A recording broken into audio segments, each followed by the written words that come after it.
Bismillahirrahmanirrahim. Assalamualaikum warahmatullahi wabarakatuh. Yang saya hormati Bapak Kepala Sekolah Pak Nur Kaman dan teman-teman semua yang saya hormati dan saya banggakan. Puji syukur kepada Tuhan yang telah melimpahkan rahmat-Nya pada siang hari ini sehingga kita bisa bersama-sama di sini dalam keadaan sehat.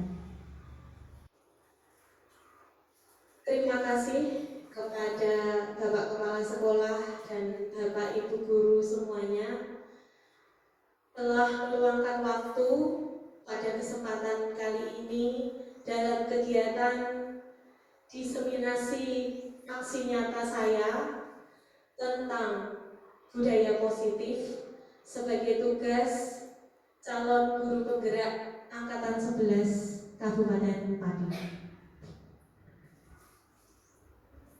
Semoga nanti apa yang saya paparkan dapat bermanfaat untuk kita sebagai guru dan untuk manfaat untuk anak-anak didik kita semua. Bapak, Ibu guru semua yang saya hormati, untuk mengawali kegiatan pada siang hari ini, saya ingin mengingatkan kembali.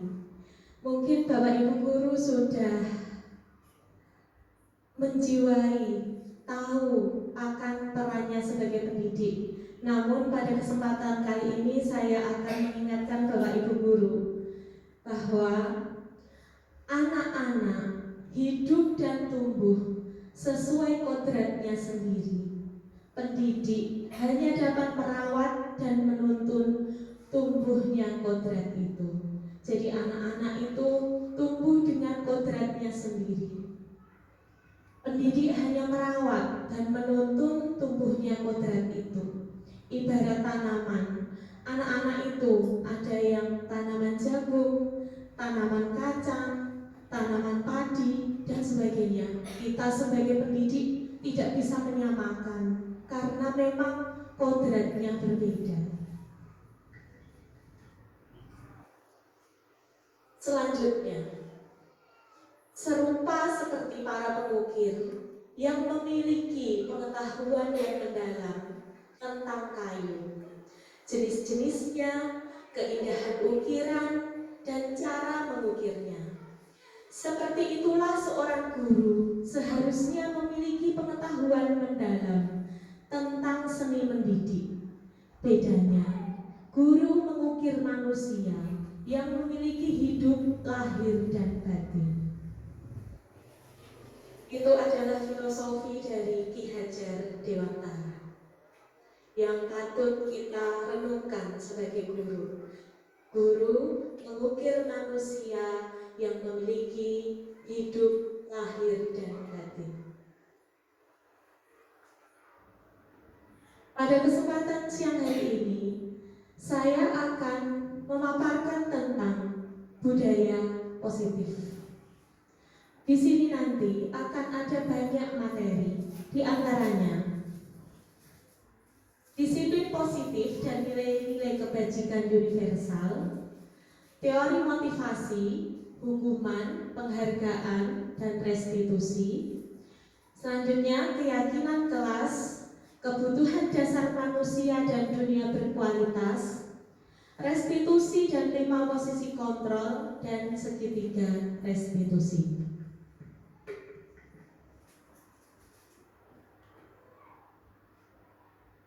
Yang pertama, disiplin positif dan nilai-nilai kebajikan universal. Perubahan paradigma belajar, bahwa pembelajaran paradigma baru memastikan praktik pembelajaran yang berpusat pada murid, yang mana setiap murid belajar sesuai dengan kebutuhan dan tahap perkembangannya. Jadi, dalam paradigma baru itu, Titik tekannya adalah pembelajaran yang berpusat pada murid, bukan guru yang mendominasi proses pembelajaran.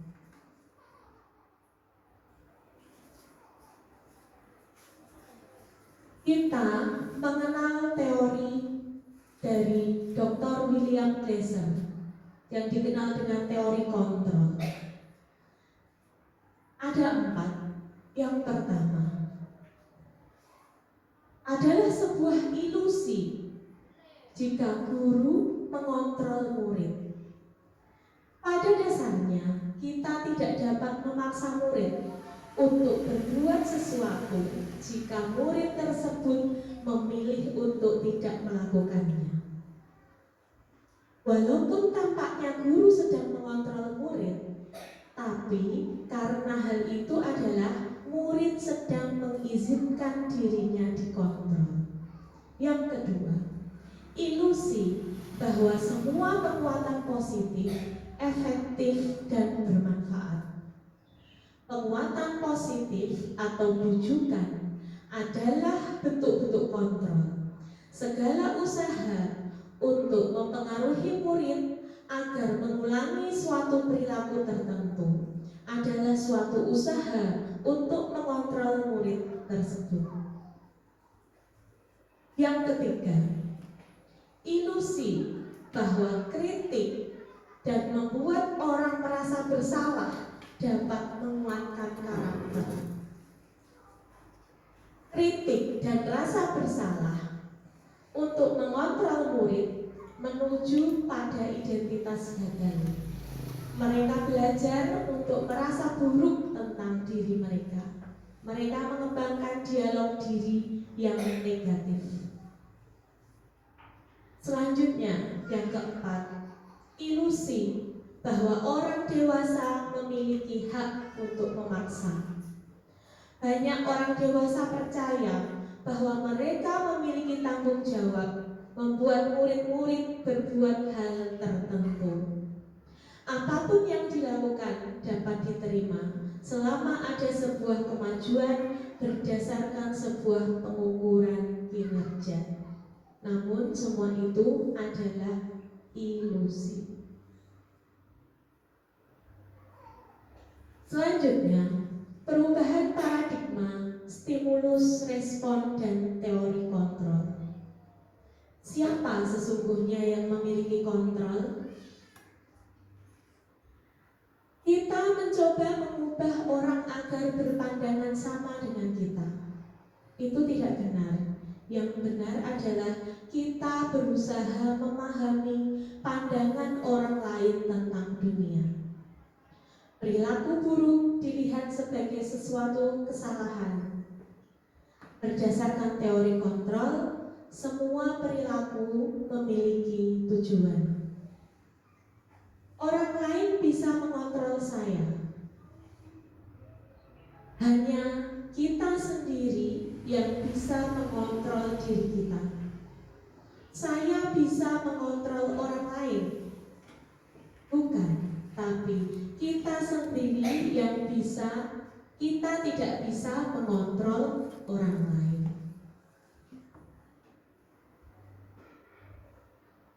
Selanjutnya, tentang kedisiplinan. Sebelumnya, mari kita tanyakan kepada diri kita sendiri, bagaimana kita berperilaku? Mengapa kita melakukan segala sesuatu? Apakah kita melakukan karena ada dorongan dari lingkungan atau dorongan yang lain? Kadang kita melakukan sesuatu karena menghindari rasa sakit atau ketidaknyamanan. Kadang kita juga melakukan sesuatu untuk mendapatkan apa yang kita mau. Pernahkah kita melakukan sesuatu untuk mendapatkan senyuman atau pujian dari orang lain? Pernah, Bapak Ibu? Pernah. Untuk mendapatkan hadiah? Pernah? Pernah. Atau untuk mendapatkan uang? Sering. Apalagi lagi kira-kira alasan orang melakukan sesuatu itu? Mendapat keuntungan. Disiplin ya. Kalau kita mendengar kata disiplin, yang terbayang adalah kebanyakan orang menghubungkan kata disiplin dengan tata tertib, teratur, patuh pada aturan. Sering dihubungkan dengan hukuman, padahal itu berbeda. Karena disiplin positif tidak harus memberi hukuman. Justru hukuman adalah alternatif terakhir dan kalau perlu tidak digunakan sama sekali. Dalam budaya kita, disiplin dimaknai sebagai sesuatu yang dilakukan seseorang pada orang lain untuk mendapatkan kepatuhan. Kita cenderung menggunakan kata disiplin dengan ketidaknyamanan.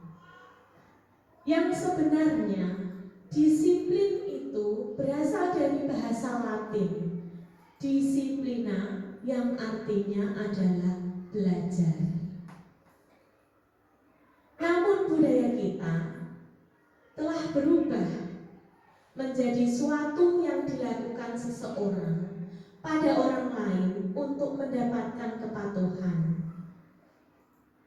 Cenderung menghubungkan disiplin dengan ketidaknyamanan, bukan dengan apa yang kita hargai atau pencapaian suatu tujuan yang mulia. Disiplin positif merupakan pendekatan mendidik anak untuk melakukan kontrol diri dan pembentukan kepercayaan diri. Caranya untuk menerapkan disiplin positif pada murid bisa dengan mendiskusikan keyakinan kelas, mengajak anak untuk melakukan rutinitas yang positif. Bapak pendidikan kita, Ki Hajar Dewantara, menyatakan bahwa di mana ada kemerdekaan, disitulah harus ada disiplin yang kuat. Sungguh pun disiplin itu bersifat self-disiplin, yaitu kita sendiri yang mewajibkan kita dengan sekeras-kerasnya, tetapi itu sama saja. Sebab jikalau kita tidak cakap melakukan self-disiplin, wajiblah penguasa lain mendisiplinkan diri kita. Dan peraturan demikian itulah harus ada di dalam suasana yang merdeka.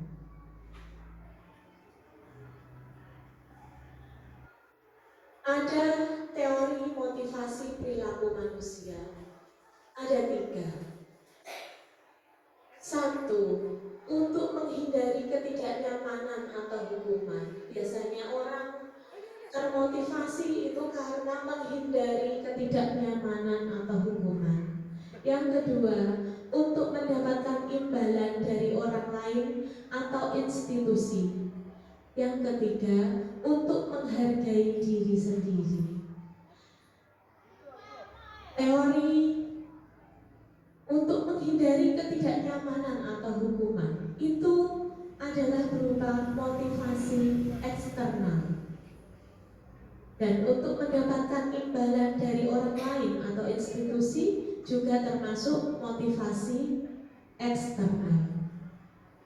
Seharusnya kita dapat menumbuh kembangkan motivasi internal untuk tujuan disiplin positif pada anak didik kita untuk menghargai dirinya sendiri.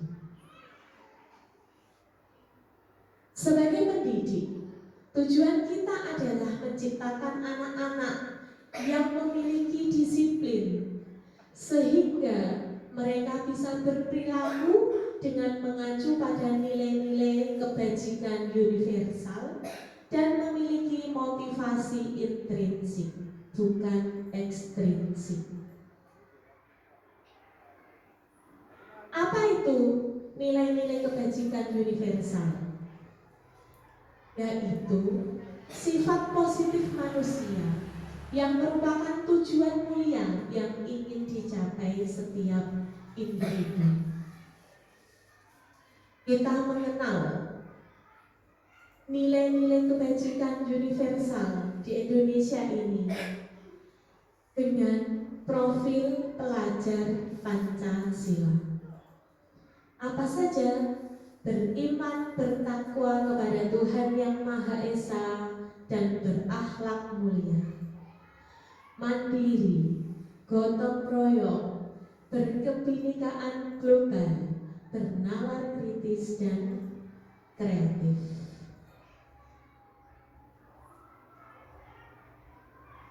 Teori lain kebajikan universal ada toleransi, rasa hormat, integritas, mandiri, hormat, santun, percaya diri, baik dan rendah hati, toleransi, dan sebagainya. Selanjutnya, teori motivasi, hukuman, penghargaan, dan restitusi. Tadi sudah saya paparkan bahwa ada 3 motivasi perilaku manusia. Yang pertama, untuk menghindari ketidaknyamanan atau hukuman. Yang kedua, untuk mendapatkan imbalan atau penghargaan dari orang lain.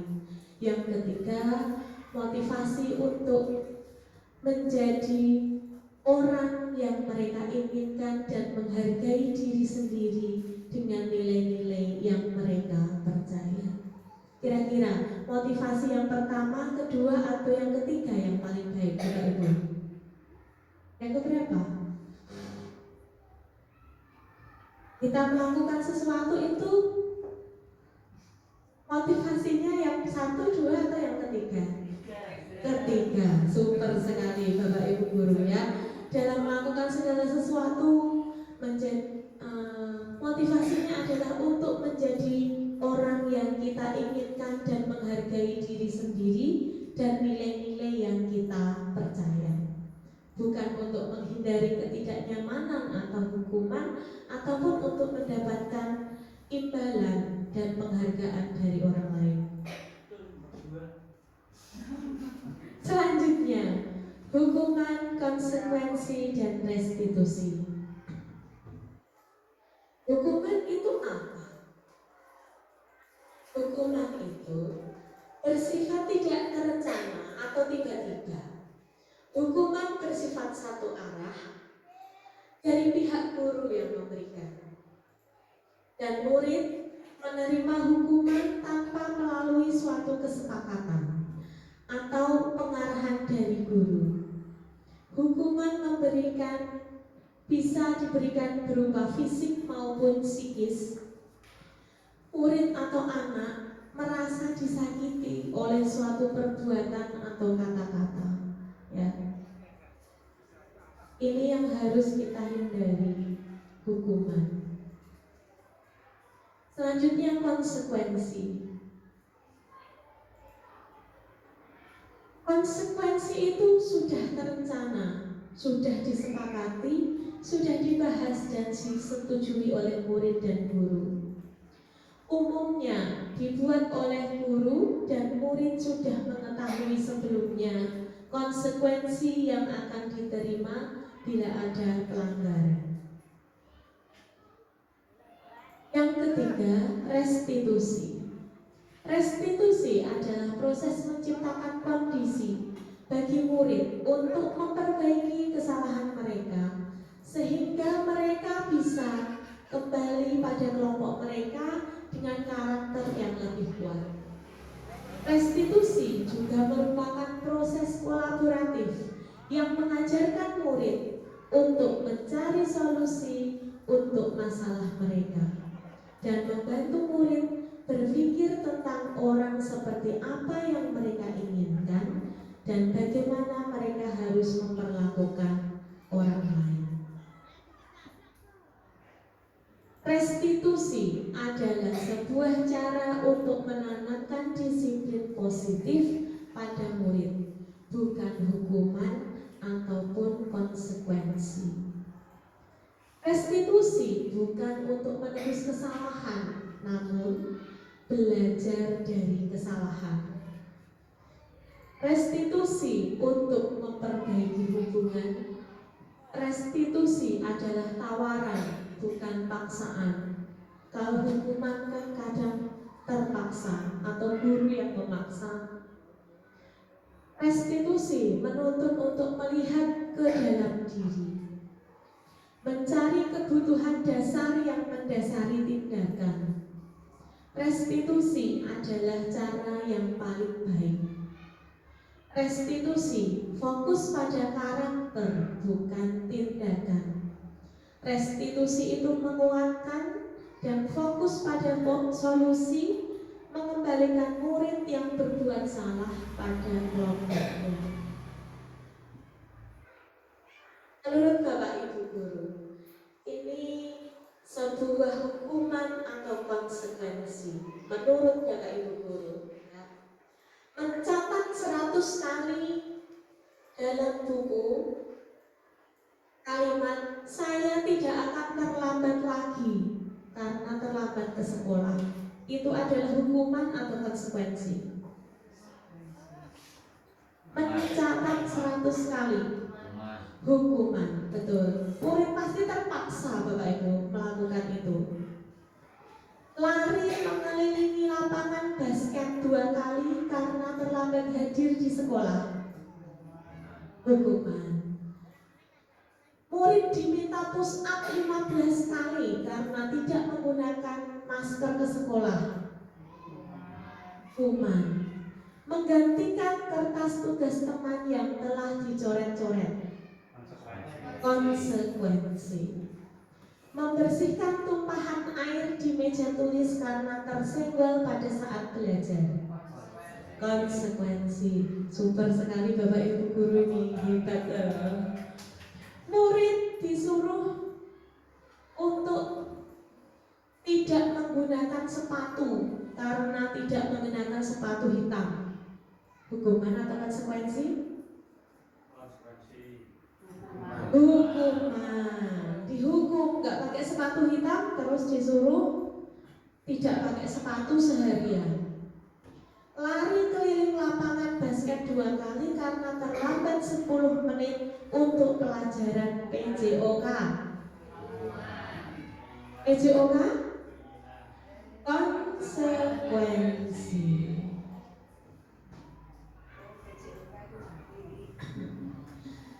Hukuman itu sesuatu yang menyakitkan, harus terjadi. Kalau konsekuensi, sesuatu harus terjadi. Hukuman membuat anak sakit, baik fisik maupun hati, untuk jangka waktu lama. Dan konsekuensi, anak merasa tidak nyaman dalam jangka waktu pendek. Dengan hukuman, anak benci kedisiplinan. Dengan konsekuensi, anak menghargai disiplin. Hukuman bersifat paksaan. Konsekuensi, stimulus tanggapan. Hukuman mendorong anak menyakiti diri sendiri, konsep diri yang buruk. Anak belajar untuk menyembunyikan kesalahan, marah, rasa bersalah, dipermalukan, dan merasa tidak dihargai. Itu dengan hukuman. Konsekuensi mendorong anak mudah menyesuaikan diri, konsep diri yang baik. Anak belajar untuk mematuhi peraturan, kehilangan hak, dibuat tidak nyaman, diasingkan untuk sementara. Konsekuensi itu juga tidak nyaman. Hukuman lebih tidak nyaman lagi. Solusinya, ketika anak berbuat salah, kita tidak bisa memotivasi anak untuk jadi baik. Kita hanya bisa menciptakan kondisi agar mereka bisa melihat ke dalam diri mereka. Kita seharusnya mengajari mereka untuk menyelesaikan masalah mereka dan berusaha mengembalikan mereka ke kelompok mereka dengan karakter yang lebih kuat. Selanjutnya tentang keyakinan kelas. Apa perbedaan peraturan kelas dan keyakinan kelas. Mengapa keyakinan kelas? Mengapa tidak peraturan kelas saja? Kita punya peraturan tentang penggunaan sabuk pengaman saat mengendarai mobil. Itu untuk apa? Mungkin kita akan menjawab untuk keselamatan.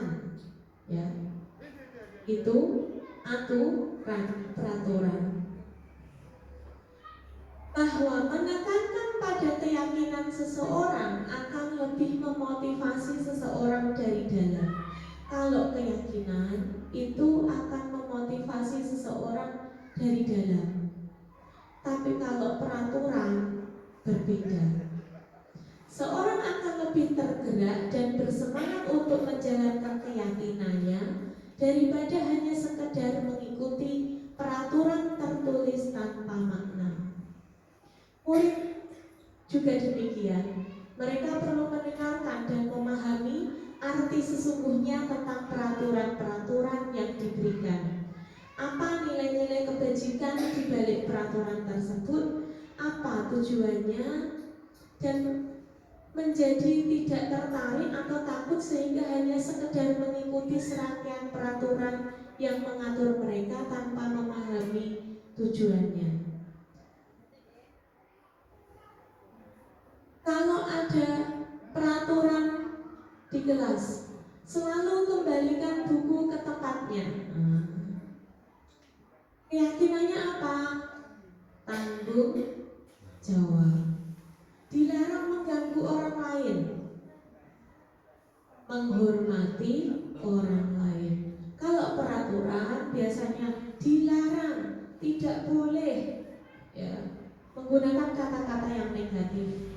Tapi kalau keyakinan positif. Hadir di sekolah 15 menit sebelum pembelajaran dimulai, menghormati orang lain dan komitmen. Dilarang melakukan kekerasan, keselamatan dan menghormati orang lain. Dilarang menggunakan narkoba, kesehatan. Jangan berlari di kelas, keselamatan dan keamanan.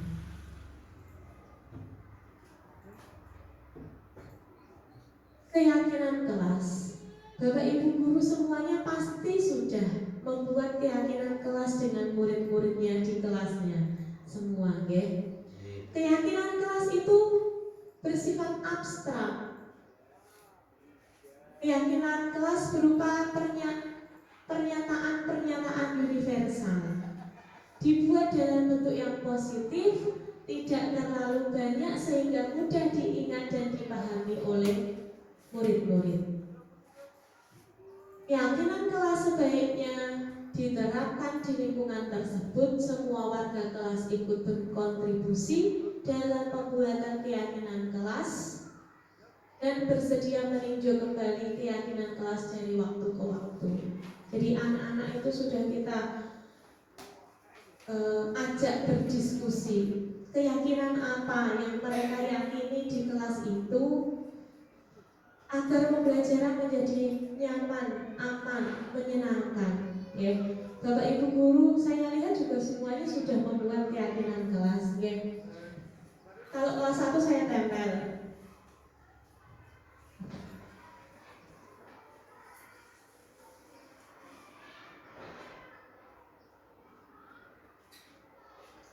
Saya tempel ini, ya.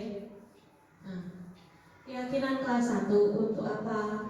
Sopan santun, menghormati guru, saling menyayangi, disiplin, menjaga kebersihan dan saling menolong. Jadi kalau anak lupa bisa melihat di dinding atau kita bisa mengingatkannya. Bapak Ibu, hubungan itu termasuk identitas gagal. Sesuatu yang menyakitkan yang harus terjadi. Tidak nyaman, korban mendapat keadilan, anak akan tersakiti, berperilaku agresif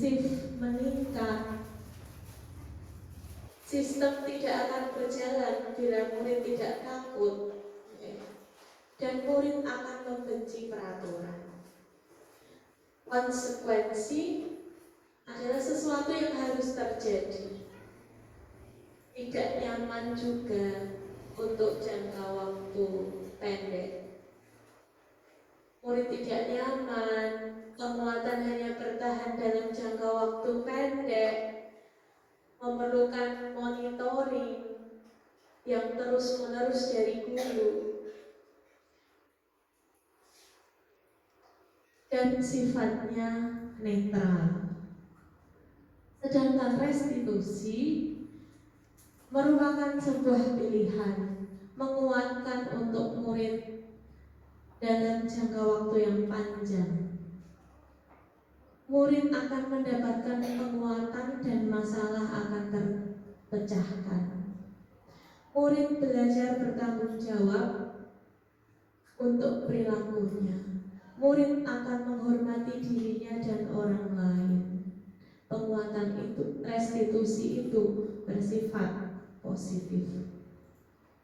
Selanjutnya, kebutuhan dasar manusia dan dunia berkualitas. Pada dasarnya, kebutuhan dasar manusia itu ada 5. Kebutuhan apa? Bertahan hidup. Contohnya kita makan gitu ya, untuk bertahan hidup. Kasih sayang dan rasa diterima. Setiap orang pasti butuh atau perlu kasih sayang dan rasa diterima. Kebebasan. Setiap orang juga butuh bebas. Kadang kalau kita mengekang atau mengambil kebebasan orang itu akan berontak. Kesenangan, ya. Seorang itu butuh senang dan penguasaan. Dunia berkualitas. Apa itu dunia berkualitas? Dunia berkualitas kita adalah tempat khusus di dalam pikiran kita, tempat kita menyimpan gambaran representasi dari semua yang kita inginkan. Bisa berisi orang, hal-hal apa saja yang terbaik dalam hidup kita, membuat kita merasa bahagia dan terpenuhi kebutuhan dasar kita. Murid juga mempunyai gambaran dunia berkualitas mereka. Tentunya sebagai guru kita ingin mereka memasukkan hal-hal yang bermakna dan nilai-nilai kebajikan yang hakiki dalam dunia berkualitas mereka. Bila guru dapat membangun interaksi yang memberdayakan dan memerdekakan murid, maka murid akan meletakkan dirinya sendiri sebagai individu yang positif dalam dunia berkualitas karena mereka menghargai nilai-nilai kebajikan. Restitusi dan 5 posisi kontrol. Ada 5 posisi kontrol. Sebagai guru, ada nih yang memerankan perannya sebagai penghukum. Kadang kan guru ada yang menghukum juga ya. Alhamdulillah di sekolah kita tidak ada yang menghukum murid ya. Ada guru yang membuat rasa bersalah sama muridnya itu, sampai kata-katanya itu membuat murid merasa bersalah. Ada yang posisinya sebagai teman, dengan muridnya itu seperti teman. Ada yang sebagai pemantau. Yang kelima sebagai manajer. Dari kelima posisi ini akan kita pelajari mana posisi yang terbaik sebagai seorang guru. Penghukum. Seorang penghukum bisa menggunakan hukuman fisik maupun verbal. Orang yang menjalankan posisi penghukum mengatakan bahwa sekolah memerlukan sistem atau alat yang dapat lebih menekan murid-murid lebih dalam lagi. Sedangkan membuat rasa bersalah, guru bersuara lembut, membuat rasa bersalah akan menggunakan keheningan yang membuat orang lain merasa tidak nyaman, bersalah atau rendah diri. Sedangkan pada posisi teman, guru pada posisi ini tidak akan menyakiti murid, namun akan tetap berupaya mengontrol murid melalui persuasi. Posisi teman pada guru bisa negatif ataupun positif. Positif di sini berupa hubungan baik yang terjalin antara guru dan murid. Guru di posisi teman menggunakan hubungan baik dan humor untuk mempengaruhi seseorang. Sedangkan pemantau berarti mengawasi. Pada saat kita mengawasi, kita bertanggung jawab atas perilaku orang-orang yang kita awasi. Posisi pemantau berdasarkan pada peraturan-peraturan dan konsekuensi. Dengan menggunakan sanksi atau konsekuensi, kita dapat memisahkan hubungan pribadi kita dengan murid. Sebagai seorang yang menjalankan posisi pemantau. Posisi yang kelima adalah posisi sebagai manajer.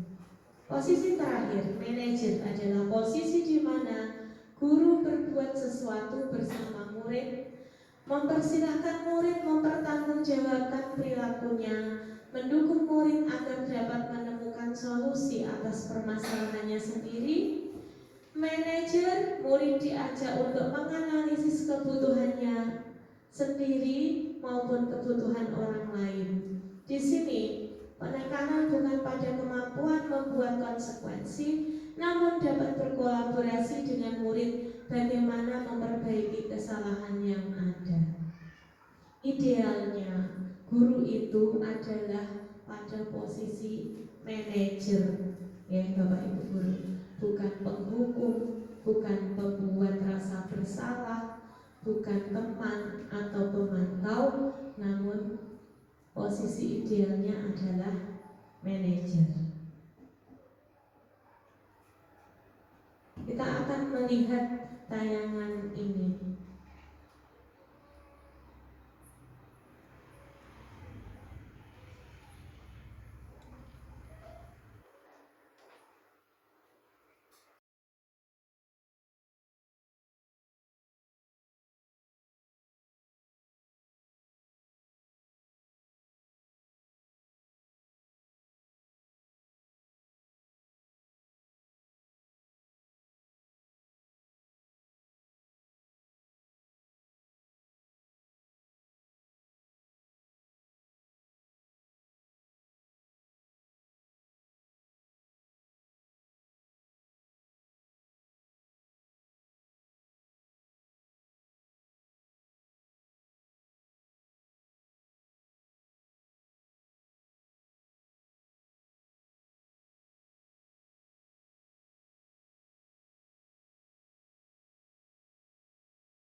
sebagai guru kita tuh nggak pernah tahu murid-murid kita itu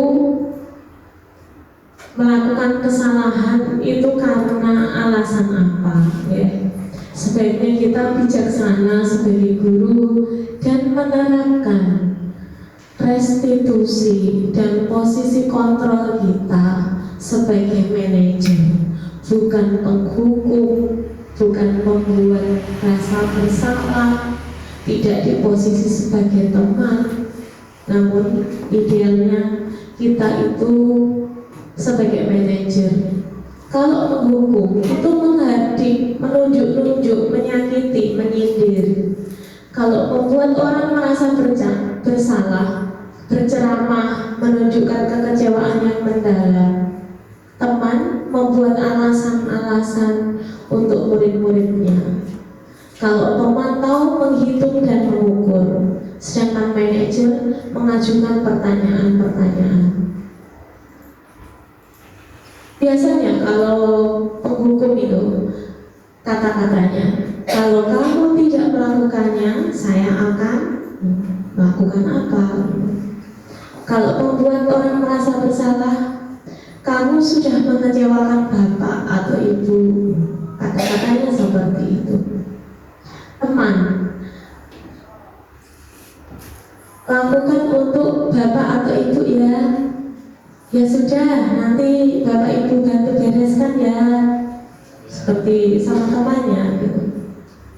Kalau pemantau tanya, apa peraturannya? Apa konsekuensinya?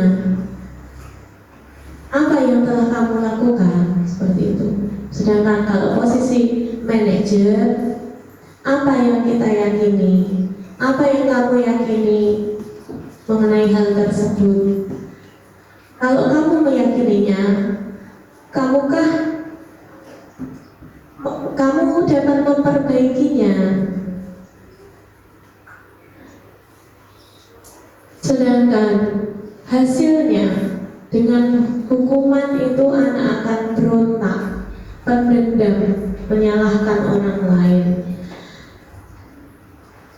membuat merasa bersalah, anak akan menyembunyikan dan menyangkal, bisa jadi berbohong. Kalau dengan posisi teman, murid akan ketergantungan. Pemantau menyesuaikan bila diawasi, sedangkan manajer menguatkan watak atau karakter.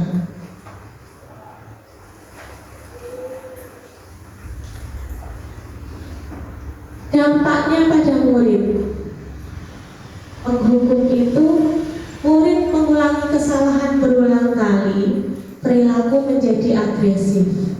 Pembuat merasa bersalah, murid jadi rendah diri, merasa gagal dan tidak berharga. Posisi teman tergantung, tidak mandiri dan tidak bisa memutuskan. Pemantau menitik beratkan pada dampak pada diri sendiri, mendapatkan hadiah atau mendapatkan hukuman. Manajer mengevaluasi diri, bagaimana menjadi diri yang lebih baik. Pernyataan-pernyataan berikutnya, saya kecewa sekali dengan kamu. Itu guru dengan posisi membuat orang merasa bersalah.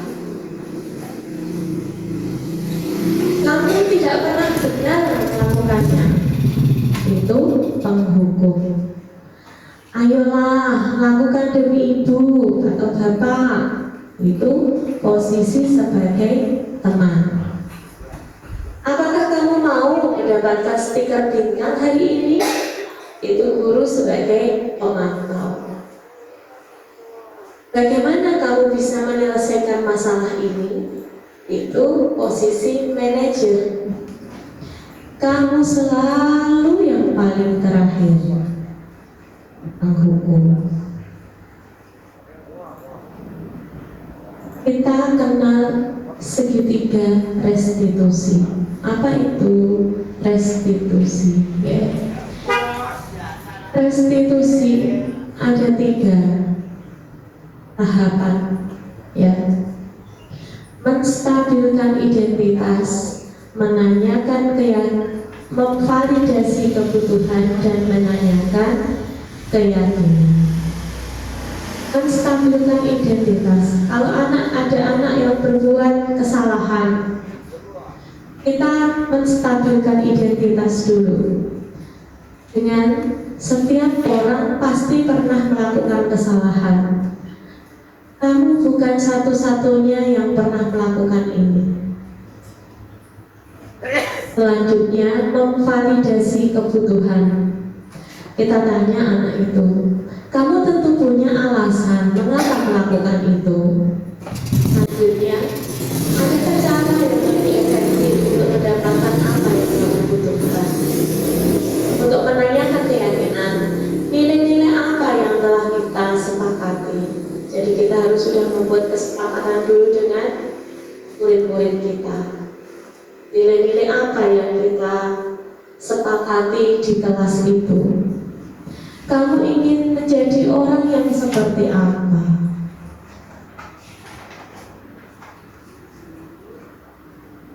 Tahap 1, menstabilkan identitas.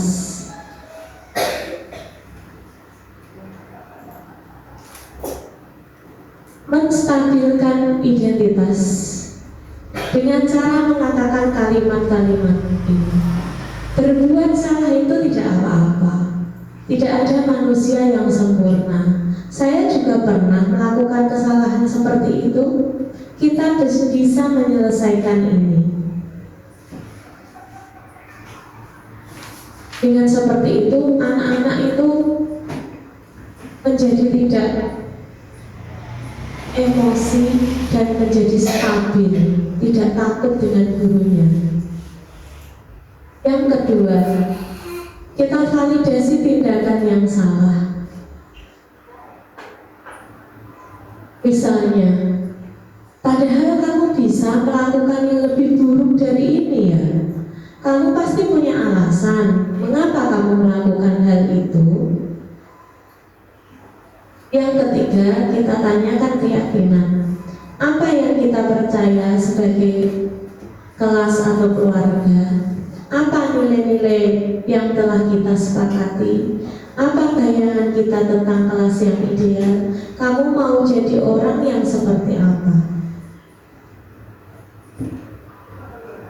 Selanjutnya adalah praktek segitiga restitusi yang pernah saya perankan. Ini hanya sebuah simulasi ya Bapak Ibu.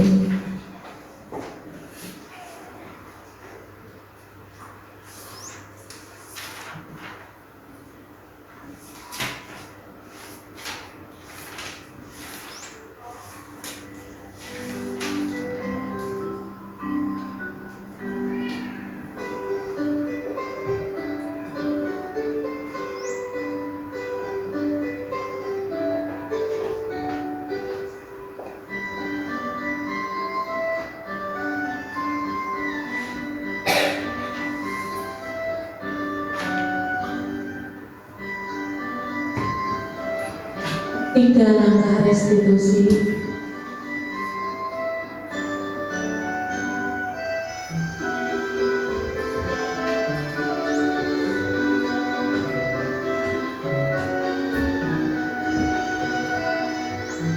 Langkah kedua, validasi tindakan yang salah. Yang ketiga, menanyakan keyakinan.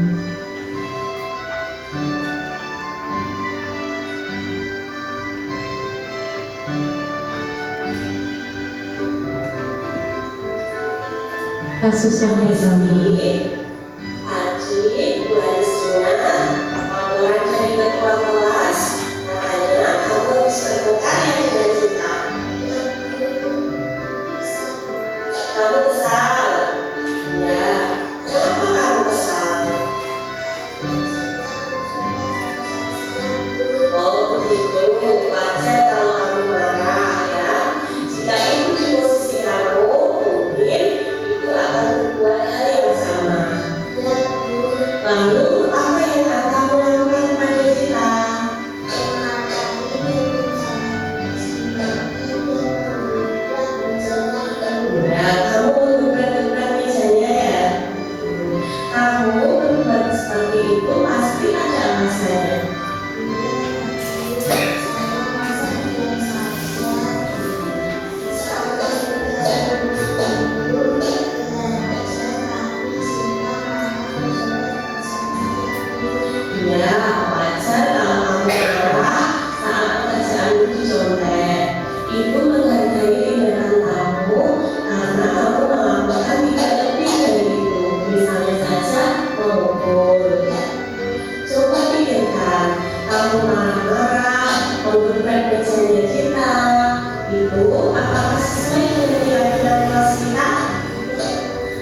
Ya, menurut kamu keyakinan kelas apa yang sudah kamu langgar?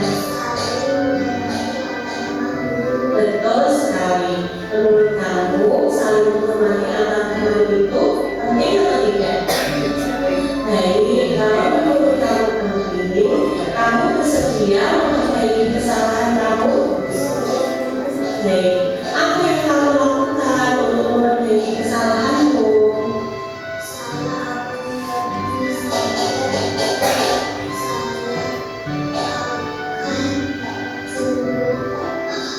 Kalau aku yang mencontek, tepat sekali yang kamu lakukan, Hesti. Tetap semangat ya. Sekarang Hesti dapat kembali ke kelas. Sama-sama. Selamat pagi teman-teman, saya Tunja Widya Pamesti dari SD 91. Saya senang sekali belajar berdiskusi dengan guru untuk mengendalikan amarah saya.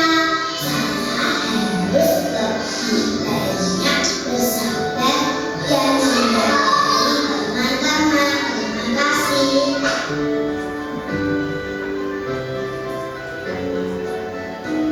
Contoh kasus yang kedua. Hesti, tadi ibu mendengar laporan dari ibu pihak katanya kamu sering terlambat di sekolah ya. Menurut ingatan kamu sudah terlambat berapa kali? Baik, sering terlambat itu sebuah kesalahan atau bukan? Baik, Hesti, berbuat kesalahan itu manusiawi. Setiap orang pasti berbuat salah. Yang terpenting kita bisa belajar dari kesalahan dan memperbaiki kesalahan itu. Setuju, Pak Hesti? Baik, Pak Hesti tidak cari solusinya ya. Baik, Pak Hesti sering terlambat pasti punya alasan. Kenapa sering terlambat?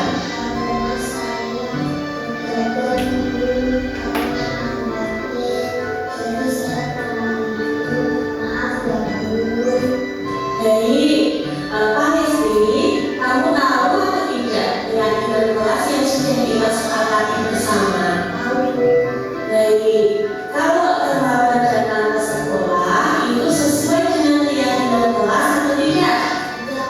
Baik, menurut kamu keyakinan kelas apa yang sudah kamu lakukan? Betul sekali. Menurut kamu disiplin itu penting atau tidak? Baik, menghargai waktu itu sangat penting dan bermanfaat untuk kita. Ini adalah sikap yang baik sudah kamu lakukan dengan cara meminta maaf. Menurut kamu, apa yang akan kamu lakukan agar tidak terlambat ke sekolah? Saya akan tidur lebih awal dan saya tidak berdoa ibu. Baik Pak Hesti, kamu sudah menemukan solusinya dan ibu akan bekerja sama dengan orang tua kamu agar kamu tidak terlambat ke sekolah. Sekarang Pak Hesti dapat kembali ke kelas. Sama-sama. 3. Selamat pagi teman-teman, saya Tunja Widya Pamesti dari SD 91. Terima kasih guru. Senang sekali belajar berdiskusi dengan guru untuk mencari solusi atas kesalahan saya tidak melakukan dan lagi agar tidak terlambat ke sekolah. Terima kasih. Baik, itu tadi praktek segitiga restitusi yang sudah pernah saya lakukan ya. Bapak Ibu bisa menerapkannya dalam tugas kita sebagai guru. Tidak selalu harus menghukum atau buat anak merasa bersalah gitu ya. Semoga kita dapat menjadi guru yang mampu membimbing peserta didik kita sesuai dengan kodratnya, mengarahkan peserta didik kita senantiasa melaksanakan budaya positif di sekolah dan masyarakat untuk membentuk karakter dan budi pekerti yang baik.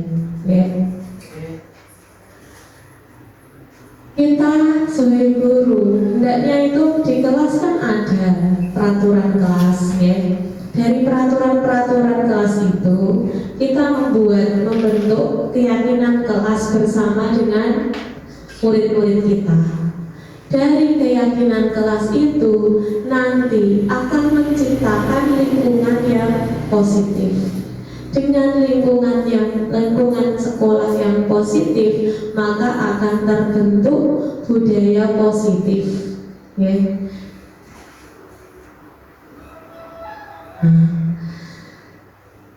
Kiranya sekian untuk pemaparan dari saya. Bagaimana perasaan Bapak Ibu guru setelah mengikuti kegiatan pada siang hari ini? Satu atau dua Bapak Ibu guru? Satu. Satu. Ada yang dua kah? Satu ya. Baik. Semoga Bapak Ibu guru semuanya bisa mengambil pelajaran dari apa yang telah saya paparkan. Terima kasih atas kerjasamanya, terima kasih atas dukungannya. Banyak kekurangan dari saya. Sekali lagi terima kasih atas supportnya kepada saya. Tanpa bantuan Bapak Ibu dan kolaborasi yang baik, tidak akan terjalin hubungan yang baik. Terima kasih. Cukup sekian dari saya. Assalamualaikum warahmatullahi wabarakatuh. Tepuk tangan untuk Bapak Guru Hisab semua pada siang hari ini. Sudah. Oh ya. Ini adalah arisan. Alhamdulillah. Bapak Ibu. Bapak Ibu suka kan kalau dapat koin undian? Suka ya? Kalau kesempatan kepada yang duduk depan dulu ambil. Yo, semuanya dapat bagian. Yang dapat angka kecil, angka 1 berarti boleh milih dulu. Nah, yang dapat angka 1 boleh milih dulu nanti ya. Boleh masuk dulu.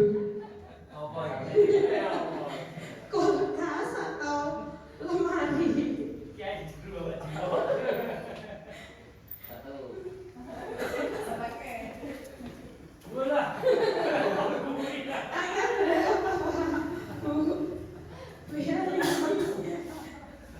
Sudah siap?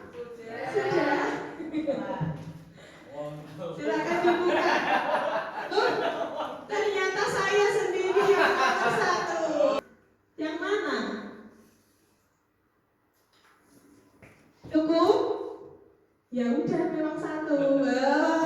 Nomor 3. 3 siapa?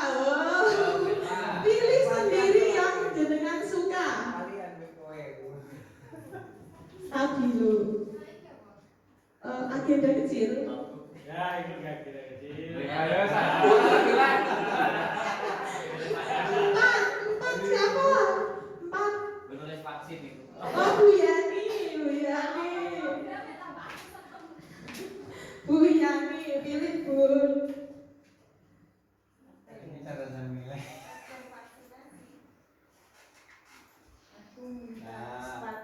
Tapi aja. 5.